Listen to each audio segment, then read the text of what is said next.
Welcome to Tamil புத்தகம் channel.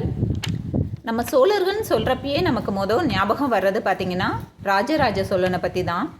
ஏன்னா நம்ம எல்லாத்தோட மனசுலேயும் ஒரு நீங்காத இடத்த பிடிச்சவர் அவர். கல்கி தன்னோட பொன்னியின் செல்வனில் அவருக்கு அப்படி ஒரு இடத்த நமக்கு கொடுத்துருக்காரு. அவர் ராஜராஜ சோழன் அரசராகிறதுக்கு முன்னாடி வரைக்கும் கல்கியோட பொன்னியின் செல்வனில் நம்ம தெரிஞ்சுக்கிட்டோம். அவர் அரசரானதுக்கு அப்புறம் நடந்த நிகழ்வுகளை தான் இந்த புத்தகம் சொல்லுது. இந்த புத்தகத்தோட பேர் உடையார், பாலகுமாரன் ஐயா எழுதுனதுங்க. இந்த புத்தகம் பார்த்திங்கன்னா ராஜராஜ சோழன் தன்னோட அரசாட்சிக்கு வந்ததுக்கப்புறம் அவர் ஒரு நாள் காஞ்சிக்கு போகிறாருங்க. ராஜசிம்மன் கட்டின கைலாசநாதர் கோயிலுக்கு போகிறாரு. அவர் அந்த கோயிலுக்கு போனதுக்கப்புறம் அந்த கட்டடக்கலையை பார்த்து பிரமிச்சு போயிடுறாரு.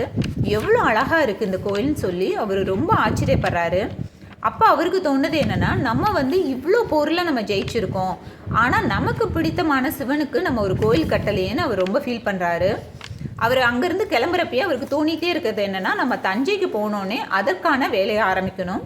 அந்த கோயிலும் சும்மா கட்டக்கூடாது, ஒரு பிரம்மாண்ட கோயில் கட்டணும்னு அவர் முடிவு பண்ணிடுறாருங்க. அதுக்குண்டான ஆட்களை அவர் சந்திக்கிறதுமாகட்டும், அதுக்குண்டான அடுத்தடுத்த ஸ்டெப்ஸ் அவர் எடுக்கிறதாகட்டும் ரொம்பவே விறுவிறுப்பாக போகும் இந்த கதை. அவர் பார்த்திங்கன்னா அவர் முடிவெடுத்தோடனே அவங்க வீட்டில் சொல்கிறப்ப அவங்களோட மனைவிகள்லாம் என்ன சொல்கிறாங்கன்னா, நாங்கள் எங்களோட நகைகளெல்லாம் அந்த கோயில் கட்டுற பணிக்காக தர்றோம், அதுவும் இல்லாமல் நாங்கள் பிறந்த ஊர்லேருந்து இதுக்காக நிதிகளை திரட்டி தர்றோங்கிற மாதிரி அவங்களும் சொல்கிறாங்க. இப்படி அவங்கவுங்கனால முடிஞ்ச உதவிகளை அரசருக்கு செய்ய ஆரம்பிக்கிறாங்க. அரசர் இதுக்கு தேவையான ஒவ்வொரு ஆளாக தேடி தேடி தேர்ந்தெடுக்கிறாருங்க. அதாவது சிறந்த சிற்பிகள், சிறந்த தச்சர்கள்னு, கருமர்கள், கம்பளர்கள்னு ஒவ்வொருத்தங்களாக தேடி தேடி பிடிக்கிறாங்க. நாட்டில் பல்வேறு இடத்துல இருந்த இவங்க எல்லாத்தையும் தஞ்சையில் ஒன்று கூட வைக்கணும்னு நினைக்கிறாரு. அதுவும் இல்லாமல் இவங்க எல்லாம் வர்றப்ப அவர் என்ன சொல்கிறாரு, இவங்க கூடவே தேவரடியார்கள், நடன கலைஞர்கள், நாடக கலைஞர்கள்லாம் வரணும்னு சொல்கிறாரு. எதுக்காகன்னு பார்த்தீங்கன்னா, இவங்கெல்லாம் வேலை செய்கிறப்ப இவங்களுக்கு அலுப்பு தட்டாமல் இருக்கணுங்கிறதுக்காக, இவங்களுக்கு ஒரு டைம் பாஸ் வேணும் இல்லையா, அதுக்காக அவங்களையும் சேர்த்து கூட்டிகிட்டு வரணும். ஏன்னா எதுக்காகவும் இந்த வேலைகள் கொஞ்ச நாள் கூட நிற்கக்கூடாதுன்னு சொல்லி அவர் விரும்புகிறாரு. இது பார்த்திங்கன்னா இப்போ முக்கியமான வேலைகளுக்கெல்லாம் ஆட்கள் கூட்டிகிட்டு வராங்க. அதே மாதிரி இன்னொரு முக்கியமான வேலை இருக்குங்க. இது கற்றாழை கோயிலுங்கிறனால இது பெரிய பெரிய கல்களை செமக்கணும். அப்படிங்கிறப்ப அதுக்கு தேவையான மக்கள் பலம் ரொம்ப ஜாஸ்தின்னு சொல்லி அவங்க யோசிக்கிறாங்க. அப்போ தான் அவங்க ராஜேந்திரன் சொல்கிறாப்படி, அப்பா உங்களுக்கு தேவையான ஆட்களை நான் என்னோட அடிமைகளை அனுப்பி வைக்கிறேன், நீங்கள் உங்கள் வேலையை நிற்காமல் தொடருங்கள் அப்படின்னு சொல்லி அவரும் சொல்கிறாரு. அந்த சூழ்நிலையெல்லாம் பார்த்தீங்கன்னா இதில் ஒரு விஷயம் இருக்குங்க. அவர் அனுப்புகிறப்ப பார்த்தீங்கன்னா அந்த அடிமைகள்லே பாண்டிய நாட்டு அடிமை ஒருத்தர் இருக்கா, அப்படி குணசீலன்னு சொல்லி பேர். அவர் அனுப்புகிறப்ப ராஜேந்திரன் கேட்குறாப்படி, நீ தானே அந்த பாண்டிய நாட்டோட வாசல் காவலனாக இருந்த, நீ எதுக்கு அந்த கோட்டை வாசலில் நாங்கள் போர் புரிகிறப்ப கதவை நீக்கி விட்ட அப்படின்னு சொல்லி கேட்குறாப்படி. அதுக்கு குணசீலன் எந்த ஒரு தயக்கமுமே இல்லாமல் பதில் சொல்கிறாருங்க. அதாவது நான் அவங்கள காப்பாற்றணுன்னு தாங்க நினச்சேன், ஆனால் நீங்கள் என்ன பண்ண ஆரம்பிச்சிட்டிங்கன்னா, உங்களோட வீரர்கள் எல்லாமே தீப்பந்தத்தை உள்ளே தூக்கி போட ஆரம்பிச்சிட்டாங்க. அதனால் அங்கே இருந்த குழந்தைகளுக்கெல்லாம் ஆபத்து ஏற்பட ஆரம்பிச்சிச்சு. அதனால தான் நான் அந்த கோட்டை வாசலை நீக்கி விட்டேன். ஏன்னா அந்த கோட்டையிலேருந்து தப்பிச்சு போகிற குழந்தைகள் 1-2 தப்பிச்சிருந்தாலும் போதும், எங்கள் பாண்டிய நாட்டு குழந்தைகள் கண்டிப்பாக சோழர்களை பழுதியிருக்காமல் விடாதுன்னு சொல்கிறாரு. உண்மையிலே ராஜேந்திரனுக்கே பெரிய ஷாக்காக போயிருந்துங்க. இளவரசன்ட்டே இவர் இவ்வளோ தைரியமாக சொல்கிறாரேன்னு சொல்லி அவரே பிரமிச்சு போய் தான் பார்க்குறாரு.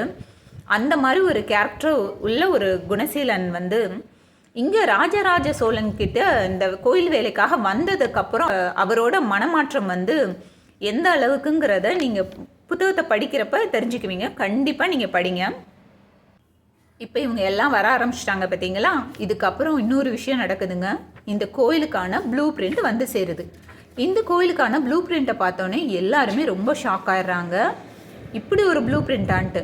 ஏன்னா அவங்க சொல்கிறப்ப என்ன சொல்கிறாங்க, அந்த கோயிலோட பேஸ்மெண்ட் இருக்குது பார்த்தீங்களா, அடித்தளம், அதுவே 3 மனிதர்களை நிற்க வச்சா எந்த அளவுக்கு வருமோ அந்த அளவுக்கு வரும்னு சொல்கிறாங்க. அப்போ அந்த கோயிலோட அதாவது இருங்க, ஒரு படம் இருக்கும், நான் பார்த்தேன், காமிக்கிறேன் உங்களுக்கு. இந்த இங்கே இருக்க பாருங்க. அதாவது அவங்க சொன்னது என்னென்னா, இந்த பேஸ்மெண்ட்டை பார்த்தீங்களா, இதுதான் பேஸ்மெண்ட்டு, இது ஒரு 3 ஆளை நிற்க வச்சா தான் இந்த பேஸ்மெண்ட்டே கவர் ஆகுங்களாம். அப்போ இந்த கோயிலோட உச்சியிலேருந்து பார்க்குறப்ப மனிதன் ஒரு புள்ளியாக தான் தெரிவாங்கன்னு அந்த காலத்தில் சொல்லியிருக்காங்க அந்த ப்ளூ பிரிண்ட்டில். இது பாருங்கள் அப்படி தான் இருக்குது பாருங்களேன். அப்போ இந்த கோயில் எவ்வளோ பிரம்மாண்டமானதுன்னு அப்போ அவங்க எப்படி பிரமிச்சு போய் எல்லாம் ஷாக் ஆகி யோசிக்கிறாங்க.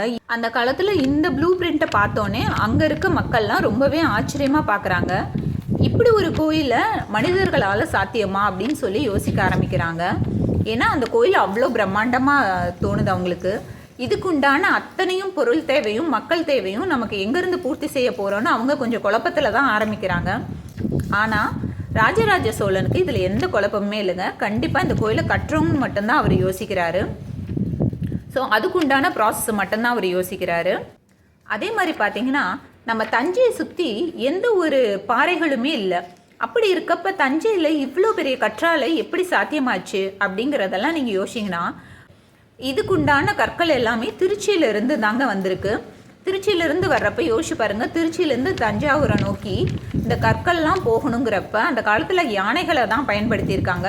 அதாவது யானைகளில் ஒரு பெரிய வாகனம் செஞ்சு அதை கற்களை அந்த வாகனத்து மேலே ஏற்றி யானைகள் மூலமாக கொண்டுட்டு வந்திருக்காங்க. யோசிச்சு பாருங்களேன், எத்தனை ஆயிரக்கணக்கான யானைகள் இதில் பயன்படுத்தியிருப்பாங்கன்னு சொல்லிட்டு. அவ்வளோ பிரம்மாண்டமாக கட்டப்பட்ட கோயில் தான் இந்த கோயில். அதுவும் இல்லாமல் பார்த்தீங்கன்னா இந்த கோயிலுக்கு நிறைய முக்கியமான ஆள்கள்லாம் வேலை செஞ்சுருக்காங்க. அதாவது இதுக்கு பார்த்தீங்கன்னா நித்திய வினோத பெருந்தச்சன்னு ஒரு சிற்பி இருக்காருங்க. அதாவது ஒரு பேர்லேயே நித்திய வினோதங்கிறப்பே தினம் ஒரு அற்புதங்கிறதான் அதோட பொருள். அவர் அவரோட அந்த சிற்பத்தில் டெய்லி ஒவ்வொரு விதமான புது புது டெக்னிக்ஸை யூஸ் பண்ணி தான் பண்ணியிருக்காரு. அவர் ஒரு முக்கியமான கதாபாத்திரம் இந்த கதையில். அதே மாதிரி இப்போ நம்ம ஒரு படம்லாம் வரைகிறோம்னா ஆர்கிடெக்டை கூப்பிட்டு தான் வரைவோம். அதே மாதிரி அந்த காலத்தில் இந்த சிற்பங்கள்லாம் செதுக்கிறதுக்கு முன்னாடி அதுக்கு அந்த படங்கள்லாம் வரைஞ்சி கொடுக்குறவராக இருந்தவரை சீராளன்னு சொல்லிட்டு, அப்போ அந்த படங்கள் வரைகிறப்ப அதுக்கு போஸ் கொடுத்து நிற்பாங்கள்ல, அதுக்கு உமையாள்னு ஒரு பெண், அவங்க தேவரடியாள், அவங்க இதுக்கு ஹெல்ப் பண்ணியிருக்காங்க. அவங்க மட்டும் இல்லைங்க, அரசியான பாண்டிமாதேவி கூட இதுக்காக ஹெல்ப் பண்ணியிருக்காங்க. அவங்களுமே நிறைய சிற்பங்களுக்கு போஸ் கொடுத்துருக்காங்க. அதே மாதிரி பார்த்தீங்கன்னா ராஜராஜ சோழனுக்கு பிரம்மராயர் எப்படி ஒரு உறுதுணையாக இருந்தாரோ, அதே மாதிரி ராஜேந்திரனுக்கு அவரோட பையனான பிரம்மராயரோட பையனான அருள்மொழி பாட்டனும் உறுதுணையாக இருந்து அவர் ஹெல்ப் பண்ணியிருக்காரு.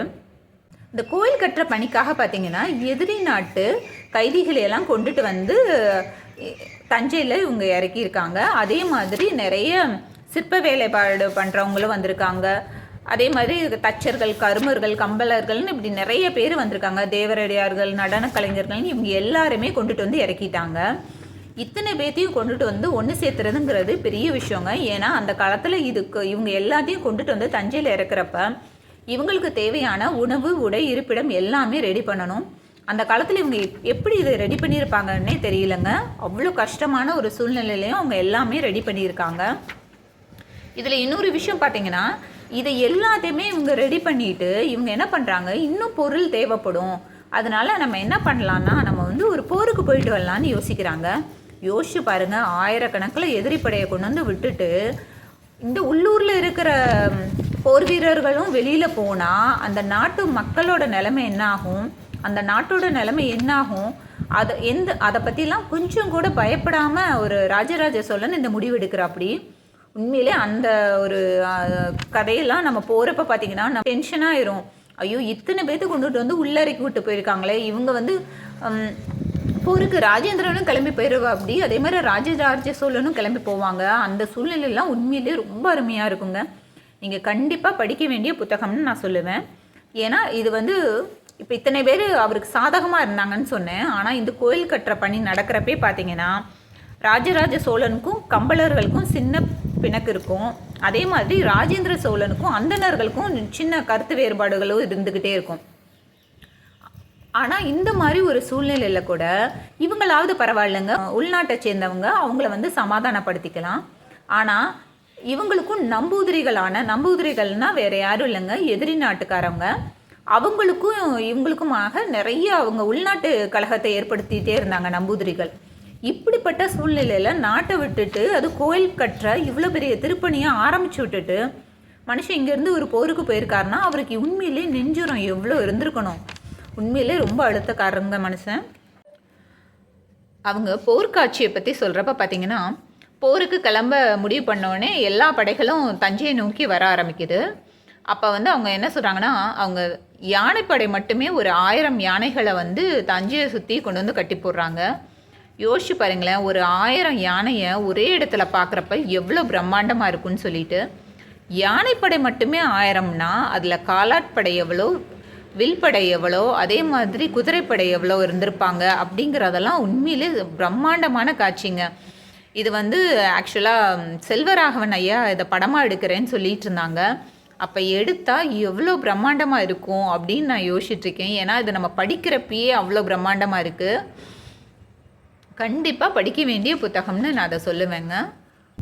இதில் பார்த்தீங்கன்னா இப்போ நான் சொன்ன ஆளுகள்லாம் இவங்களை எதிர்த்தா கூட அங்கே இருக்க மக்களும் போர் வீரர்களும் மித்த எதிரி நாட்டிலேருந்து வந்த அடிமைகள் கூட அந்த கோயிலை எவ்வளோ கொண்டாடி கட்டினாங்கங்கிறதெல்லாம் நீங்கள் இதில் படிப்பீங்க. அவ்வளோ அருமையாக இருக்குங்க. இதில் நம்ம படத்தில் கூட பார்த்துருப்போம், ஒரு பாட்டி, வயசான பாட்டி வந்து அவங்களால எந்த பொருள் உதவியும் செய்ய முடியாதுன்னு சொல்லிட்டு அவங்க வந்து மோர் கொண்டு வந்து எல்லாத்துக்கும் வேலை செய்கிறவங்களுக்கெல்லாம் கொடுப்பாங்கன்னு சொல்லிட்டு. ஆனால் வந்து இவ்வளவும் செஞ்ச ராஜராஜ சோழன் அந்த பாட்டியோட பேரை தான் அந்த கோயில் கலசத்தில் அவங்க பதிச்சிருக்காங்கன்னு சொன்னால் எவ்வளோ ஒரு பெருமையான விஷயம் அந்த பாட்டிக்கு இல்லைங்களா? அவர் வந்து எப்படி கொண்டாடி பண்ணியிருக்காருன்னு பாருங்களேன். இவ்வளோ வேலை செஞ்ச யார் பேரையுமே அவர் அப்படி செய்யலை. ஆனால் அந்த பாட்டியோட பேரை அந்த கலசத்தில் பதிச்சிருக்காரு. மீதி எல்லாத்தோட பேருமே அந்த கோயில் சைடில் உள்ள கல்வெட்டில் பதிச்சிருக்காங்க. அத்தனை பேர்த்தோட பேருமே இருக்குங்க. நீங்கள் இன்றைக்கும் தஞ்சைக்கு போனீங்கன்னா பார்க்கலாம். நீங்கள் கண்டிப்பாக படிக்க வேண்டிய புத்தகம்னு நான் அதை சொல்லுவேன். இதில் இன்னொரு முக்கியமான விஷயமும் இருக்குங்க. ராஜேந்திர சோழன் எவ்வளோதான் அவர் ரஃப் அண்ட் டஃப்பான கேரக்டராக இருந்தாலும் அவர் தன் சொந்த தாயை விட பாண்டிமாதேவிக்கு மட்டும் எதுக்கு அவ்வளோ முக்கியத்துவம் கொடுத்தாருங்கிற காரணம்லாம் அதில் சொல்லியிருப்பாங்க. உண்மையிலே அதெல்லாம் நீங்கள் படிக்கிறப்ப கண் கலங்கிரும். சோழ ராஜ்யத்தில் பார்த்தீங்கன்னா ஆண்கள் மட்டும் இல்லைங்க, பெண்களுமே ஒரு முக்கியமான பங்கை வகிக்கிறாங்கன்னு சொல்லலாம். ஏன்னா வந்து அரசாங்க காரியத்தில் வந்து ஆண்களுக்கு நிகரான இல்லை ஆண்களுக்கும் மேலான முடிவுகளை அங்கே பெண்களுக்கு எடுக்கிற உரிமையை கொடுத்துருந்தாங்க. இதில் பார்த்திங்கன்னா ராஜராஜ சோழருக்கு என்ன விதமான உரிமை இருக்கோ அதே விதமான உரிமை பாண்டிமாதேவி அவங்களுக்கும் இருந்துச்சு. அதே மாதிரி பார்த்திங்கன்னா இதில் வந்து ராஜாஜின்னு ஒரு சின்ன கேரக்டர் தான். அவங்க வந்து ஒரு வேலை செய்கிற ஒரு தேவரடியாள் பெண்மணி தான். ஆனால் அவங்களுக்குமே ஒரு முக்கியமான முடிவெடுக்கிற ஒரு உரிமையை கொடுத்துருந்தாங்க. அவங்கள வந்து ஒரு கேம் சேஞ்சராக இருந்தாங்கங்கிறதெல்லாம் இதில் சொல்லியிருப்பாங்க. அது மாதிரி பெண்களுக்கான ஒரு முக்கியத்துவம் அந்த காலத்திலேயே எவ்வளோ தூரம் சோழர்கள் கொடுத்துருக்காங்கங்கிறதும் இதில் இருக்குங்க. அடுத்து இது வந்து இந்த புத்தகம் பார்த்திங்கன்னா ஒரு 6 பாகங்களை கொண்ட ஒரு புத்தகம் தாங்க. முதல் பாகத்தோட விலை பார்த்திங்கன்னா 425 ரூபாய். பக்கங்கள் வந்து ஒரு 448 பக்கங்களை கொண்டது. அடுத்து இரண்டாம் பாகத்தோட விலை பார்த்தீங்கன்னா 450 ரூபாய், 464 பக்கங்களை கொண்டது. மூணாம் பாகம் பார்த்தீங்கன்னா 540 ரூபாய், 504 பக்கங்களை கொண்டது. இதில் பாருங்கள், சக்கரவர்த்தி உடையாரவங்க இதில் பாருங்கள், ராஜராஜ தேவர் வந்து தன்னோட மனைவிகளோடு இருக்க மாதிரி ஒரு ஃபோட்டோலாம் கொடுத்துருக்காங்க. அப்போ அங்கங்கே கொஞ்சம் கொஞ்சம் ஃபோட்டோஸ் கொடுத்துருந்தாங்க. அடுத்து பார்த்தீங்கன்னா 4ஆம் பாகம் வந்து இதோட ரேட்டு பார்த்தீங்கன்னா 460 ரூபாய். பக்கங்கள் வந்து 416 பக்கங்கள். ஃபாண்ட் சைஸ்லாம் பெருசாக இருக்கனால நமக்கு படிக்கிறதுக்கு ரொம்பவே ஈஸியாக இருக்குங்க. அடுத்து வந்து 5ஆம் பாகம். இதோட பக்கங்கள் பார்த்திங்கன்னா 400 ரூபாய். இதில் பாருங்கள், தஞ்சை பெரிய கோயிலும் உள்ள சிவலிங்கம் ஃபோட்டோலாம் கொடுத்துருக்காங்க. கண்டிப்பாக இது ரொம்பவே அற்புதமாக இருக்குங்க. இதில் வந்து இதில் வந்து இன்னொரு ட்விஸ்ட் இருக்குது, அதை நான் சொல்லலை. இந்த லிங்கத்தை எப்படி செஞ்சாங்கன்னு அவங்க ஒரு எக்ஸ்ப்ளனேஷன் கொடுத்துருப்பாங்க பாருங்கள். உண்மையிலே அல்டிமேட், நீங்கள் நம்பவே முடியாது. அப்படி தான் இந்த லிங்கம் உருவாயிருக்கு. நீங்கள் படித்து பார்த்து தெரிஞ்சுக்கோங்க. 367 பக்கங்களை கொண்டது.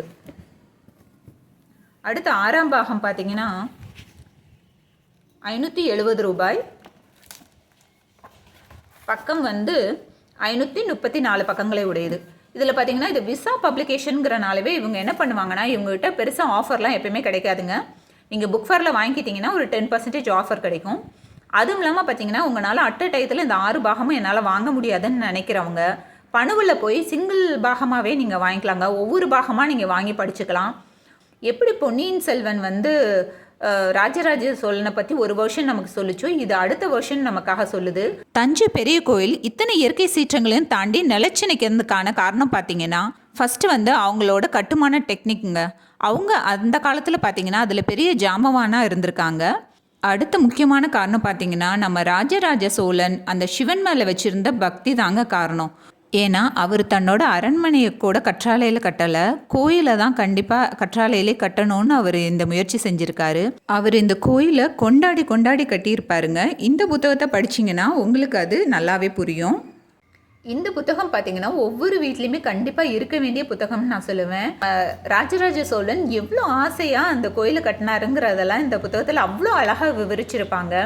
அவர் ரொம்ப விரும்பி ஒரு சின்ன குழந்தையாட்டம் அந்த கோயில் கட்டுறதுக்கு அவர் அந்த வேலை செய்கிறதும், அந்த ஆளுகளை அவருக்கு போய் அணுகி அவர் பேசுகிறதுமே அவ்வளோ அற்புதமாக இருக்குங்க. கண்டிப்பாக நீங்கள் வந்து ராஜராஜ சோழனோட ஒரு பிரமிப்பான வேர்ஷன் பார்த்துருப்பீங்க. ஒரு குழந்தைத்தனமான வேர்ஷன் பார்க்கணுன்னா நீங்கள் கண்டிப்பாக இந்த புத்தகம் படிக்கணும்னு நான் சொல்லுவேன். நீங்கள் படித்து பார்த்துட்டு எப்படி இருந்துச்சுங்கிறத என் கூட ஷேர் பண்ணிக்கோங்க. அதே மாதிரி ஏற்கனவே படித்தவங்களா இருந்தால் உங்களுக்கு என்ன தோணுச்சு இந்த புத்தகம் படிக்கிறப்பங்கிறத என் கூட ஷேர் பண்ணிக்கோங்க. எனக்கு மனசுக்கு ரொம்பவே பிடிச்சமான புத்தகம் இது, அதுக்காகத்தான் நான் ரெக்கமெண்ட் பண்ணுறேன். தொடர்ந்து நீங்கள் புத்தகங்களை பற்றின வீடியோ வேணும்னா நம்ம சேனலை லைக் பண்ணுங்கள், ஷேர் பண்ணுங்கள், சப்ஸ்கிரைப் பண்ணுங்கள்.